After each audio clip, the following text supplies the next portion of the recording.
Look, I'm a One Piece fan, okay? I've been watching this show for over 20 years, but Gear 5 has got to be the worst power-up in Shonen history. And here's why. I have 5 problems with this power-up, and all 5 problems are a direct result of Oda taking something that was once cool and making it stupid.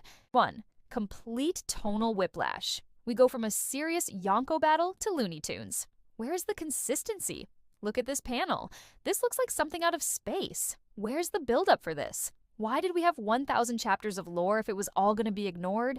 Why were the stakes so high? Why did Ace have to die? Why did we have an entire pandemic time skip? All of that was pointless. Which brings me number 2, 1,000 plus chapters of established lore was just completely thrown out the window. Oda had to do some serious world building to make sense of this power-up because it makes no sense at all. If Luffy is the son of the supposed pirate king, why was he living under a mountain in the East Blue? Why wasn't he searching for his father?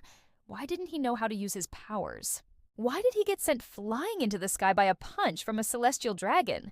If rubber is god tier, then why did he need to train with Rayleigh for 2 years? He should have been able to snap his fingers and become as strong as Prime Roger.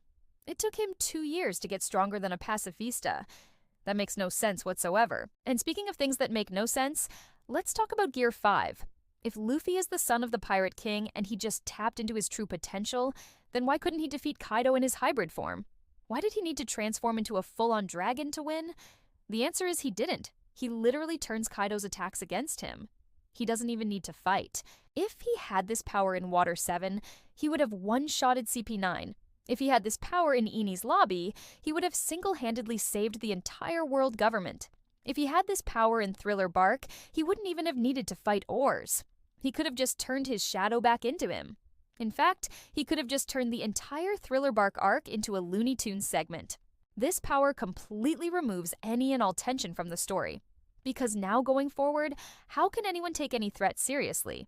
Any villain who steps foot onto the battlefield is immediately put on notice that they're in a world of hurt. Because let's not forget, Luffy has taken on an army of pacifistas before, and he didn't even need to go all out. He could have ended that arc in a matter of seconds. So, any threat, whether it be an admiral, or a Yonko, or an ancient weapon, they all become less threatening.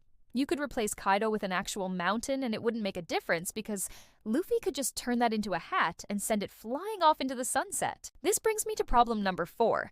The Nika reveal was a blatant asspull. I don't buy it. There was zero foreshadowing. Sure, there were some dream sequences, and maybe Oda was trying to hint at it, but the most obvious explanation was right in front of us the whole time. We were looking at the rubber fruit the whole time, and nobody thought to question it. Now, all of a sudden, it's a sun god fruit. Where was this explained? When was this established? It's a retcon. It's a terrible retcon, but it's a retcon nonetheless. I'm sorry, but the sun god is not the same as a rubber man. One is a literal god of the sun, and the other is a guy who stretches like rubber. They are not remotely similar. So yeah, the Nika reveal was a big fat ass pull. And finally, problem number 5, future tension is completely destroyed. Any sense of dread or fear is gone. Gone. Imagine if Goku went Super Saiyan 3 in the Frieza fight. That would have been ridiculous. That would have completely removed any tension. Dragon Ball would have been ruined. One Piece is going down the same road. The villains can't win because Luffy can just turn their attacks back at them. He can make them fall in love with each other, he can turn them into animals, and so on. Nothing is scary anymore. Nothing is intimidating. Everyone is just out here having fun. So yeah, I think Gear 5 is the worst power-up in Shonen history. Let me know what you guys think in the comments. Do you agree with my points? Do you disagree with my points?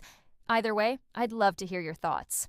But anyways, that's it for me. I've been your host, and until next time, stay cool, stay awesome, peace.